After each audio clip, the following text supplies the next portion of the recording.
Oi, pessoal do Jota Explica. Olha eu aqui, professora Adriana, com mais uma aula de Química, com a parte 3 de estequiometria e a parte final. Vamos terminar, bora lá. Então, para a gente terminar, a gente vai falar da parte dos gases. Sempre que a gente falar de leis volumétricas, a gente vai estar falando de reações em que a gente tem gases. Então, quando a gente trabalha com gases, a gente trabalha com quantidades, Quando a gente trabalha com gases, a gente trabalha com medidas diferenciadas. Então, por exemplo, se nós colocarmos gás hidrogênio com o gás cloro, ele vai formar ácido clorídrico, que é o cloreto de hidrogênio, HCl. Se nós colocarmos 1 mol, mas como é que a gente vai saber que é 1 mol? Esse número aqui da frente indica a nossa quantidade de mol. Lembra de onde vem esse número? Lá da aula de balanceamento. Não assistiu? Volta lá e assiste. Se colocarmos mais 1 mol de cloreto de gás, mais 1 mol de gás cloro, ele vai formar 2 mols de ácido clorídrico. Lembrando que esse número de mols vem lá do nosso balanceamento. O número de átomos dos reagentes tem que ser igual ao número de átomos dos produtos. Como isso tudo é um gás, a gente não tem como colocar isso numa balança e mensurar as quantidades em gramas.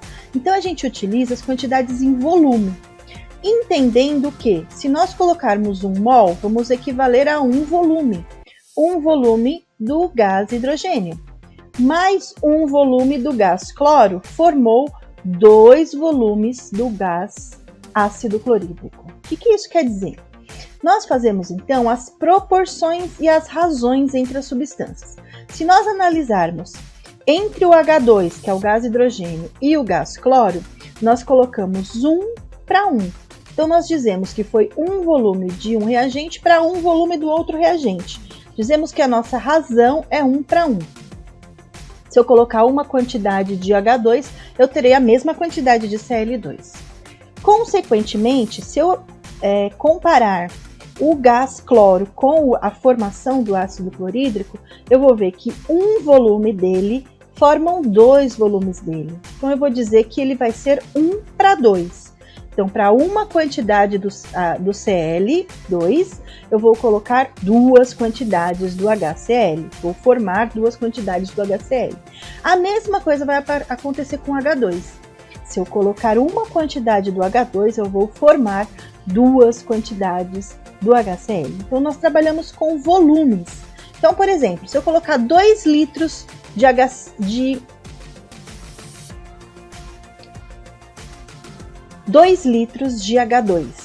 então eu terei 2 litros de Cl2, que formarão, consequentemente, 4 litros de HCl.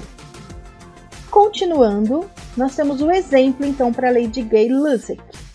A combustão do acetileno pode ser representada por...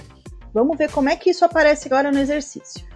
O acetileno reage com o gás carbônico.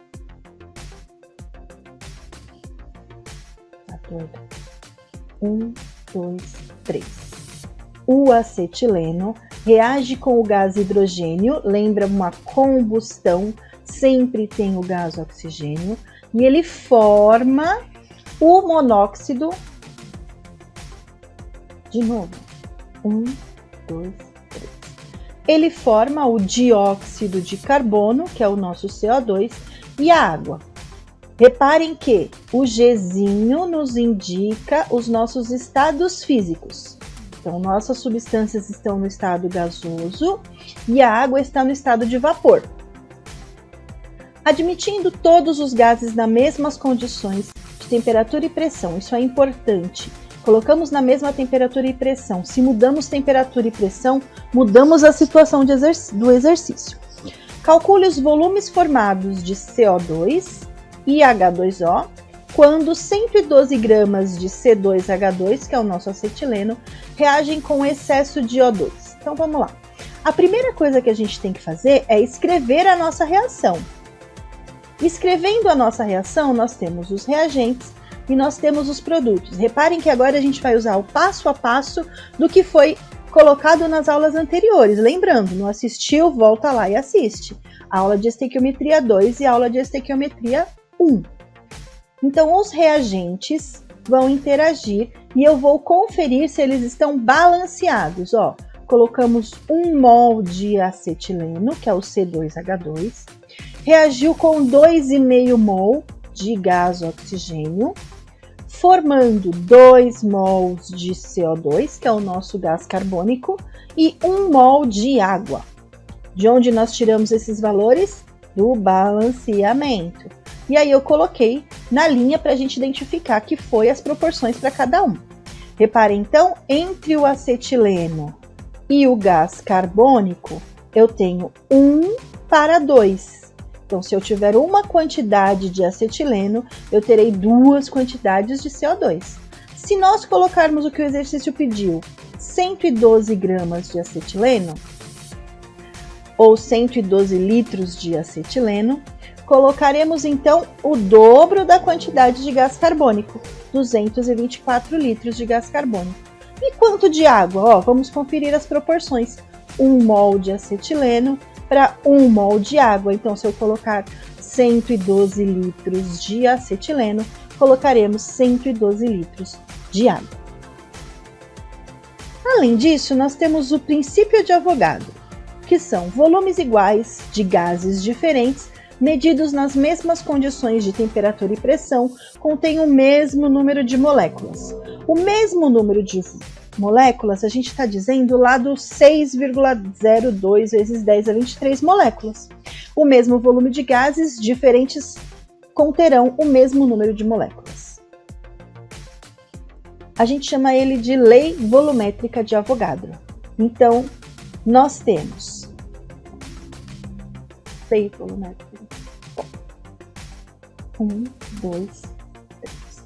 Mas como é que isso vai aparecer na estequiometria?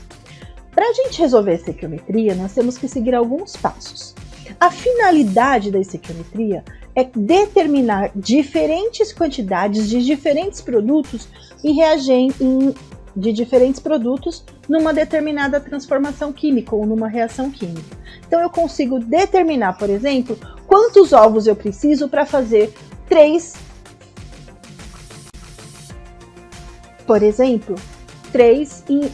receitas de bolo. Então eu vou determinar quantos ovos eu preciso para fazer 3 receitas de bolo. O que eu preciso entender primeiro? Escrever a equação química. Então eu entendo o exercício e eu escrevo qual é a representação da nossa equação química que está no exercício. Quem são os reagentes? Quem são os produtos? No segundo passo, a gente tem que balancear ou conferir o balanceamento. Tá balanceado? Bora para frente. Não tá? Para. Vamos fazer então o acerto dos coeficientes estequiométricos. O número de átomos dos reagentes tem que ser igual ao número de átomos dos produtos. E, por último, estabelecer as proporções das grandezas envolvidas no problema. A primeira grandeza que eu tenho é a quantidade em mol. Então, essa é a minha referência. Sabendo que 1 mol equivale à massa molecular de cada substância, nós teremos também a nossa referência em gramas. A partir dessas proporções, a gente consegue entender quanto eu vou conseguir de qualquer outra substância utilizando as nossas proporções. Vamos entender como é que isso acontece então. Se nós pegarmos a reação do N2, que é o gás nitrogênio, com o H2, que é o nosso gás hidrogênio, formando o gás amônia. Lembrando, como é que eu sei que todos estão na forma de gás? 1, 2, 3, 4. Como é que eu sei que todos estão na forma de gás? O Gzinho pequenininho embaixo da substância.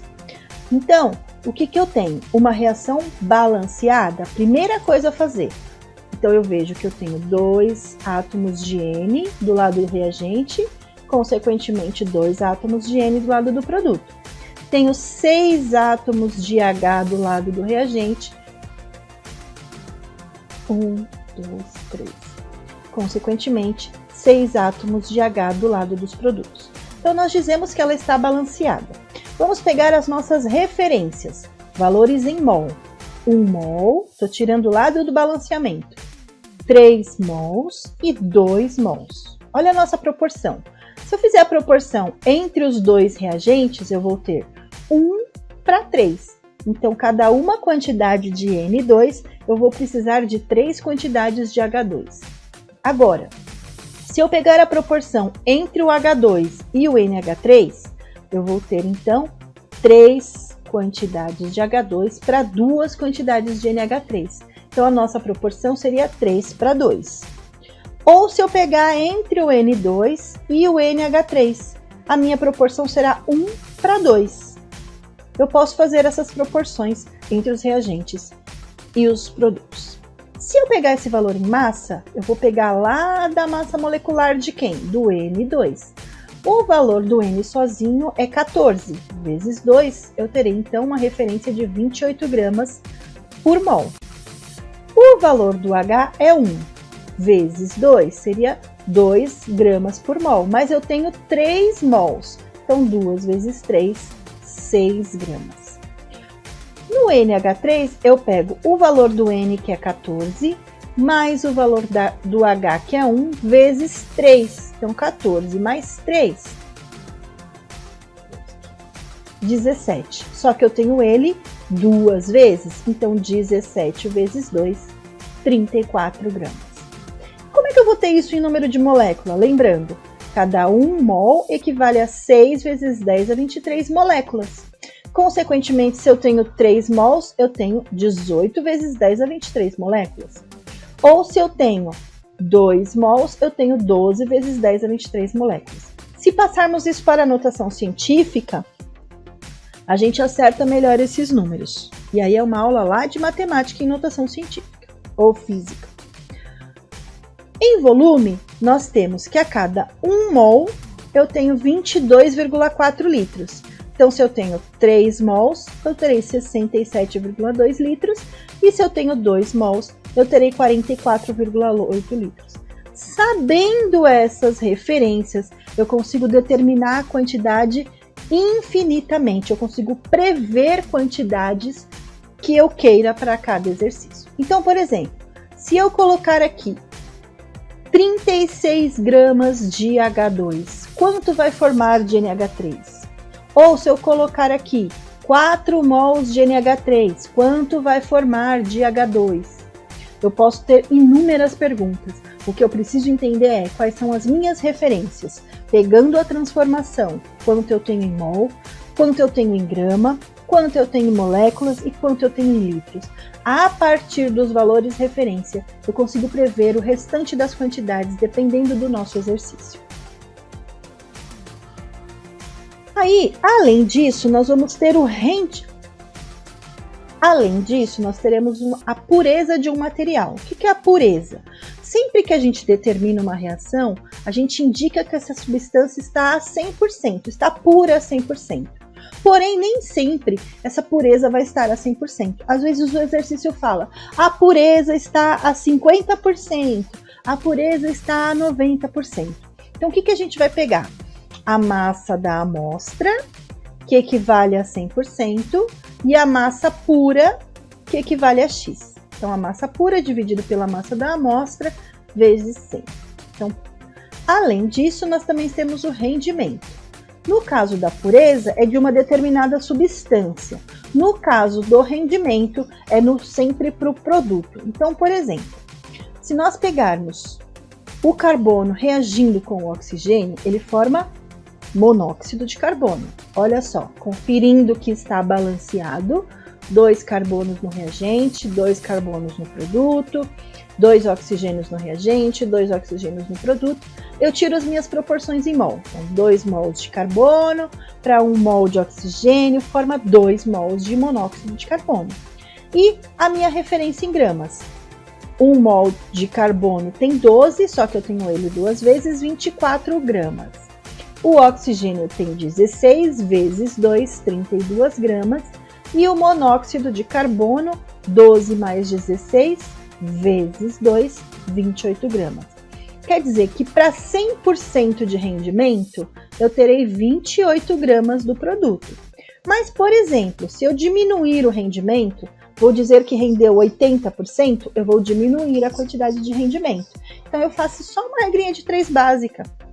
28 gramas está para 100%.